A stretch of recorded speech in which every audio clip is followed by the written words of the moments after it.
We interrupt this regularly scheduled Obito Part 4 for an important announcement.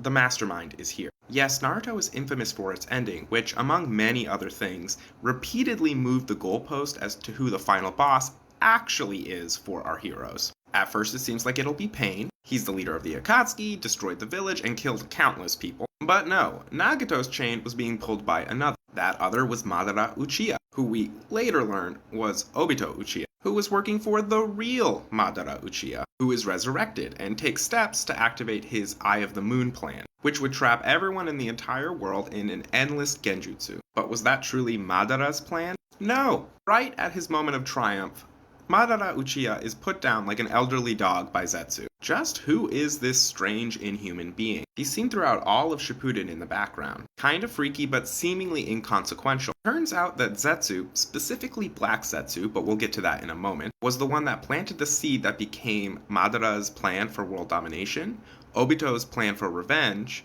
and created the Akatsuki as we know it as a whole. It's finally time to break him down. Let's get to it. The being referred to as Zetsu comes in 3 flavors: chocolate, vanilla, and swirl. I mean, black, white, and both of them combined. The combined form is the first one that we see, and there's probably the least to say about him. He's a member of Akatsuki, and he shows up on occasion, but he doesn't really have a personality or abilities of his own. He watches events go down, and he reports back to whoever is functioning as his boss at that particular moment. Usually Pain, and later Toby.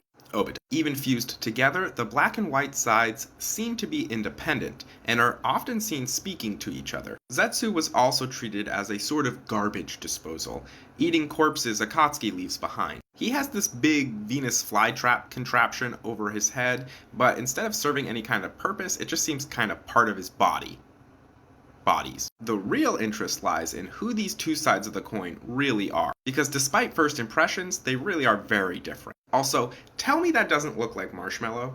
I just want to scoop. Anyway, let's start with White Zetsu. Actually, let's start with Kaguya, since we can't discuss anything about Zetsu without spoiling the twist. She is not part of Akatsuki, so for now I'll keep it brief. Long ago, there were no hidden villages, no ninja, and no chakra. There were just regular people. Then the world was visited by a celestial being known as Kaguya Otsutsuki. Her job was to cultivate a god tree on the surface of the planet, harvest the chakra fruit that would eventually grow from it, and then return the fruit to the higher-ups of her clan. Rather than stick with the plan, Kaguya decided to mingle with the locals, and eventually had a child with a human. Disillusioned about humanity, though still caring for them. She thought the best way to put a stop to all their pesky wars and conflict was to become an all-powerful goddess and force them to. When the chakra fruit was right, rather than taking it back to her alien masters, Kaguya ate it herself. She gained some extra special eyes and became the first being on the planet to possess chakra. Always the rebel. With these fresh new god powers, she did exactly what she set out to do, and wars came to an end, and Kaguya was revered as a goddess. It was in this world that she gave birth to her twin sons, Hamura and Hagoromo, and shared her chakra with them, and they became the first humans with chakra. Over time, she became corrupted with power, and where she once was revered,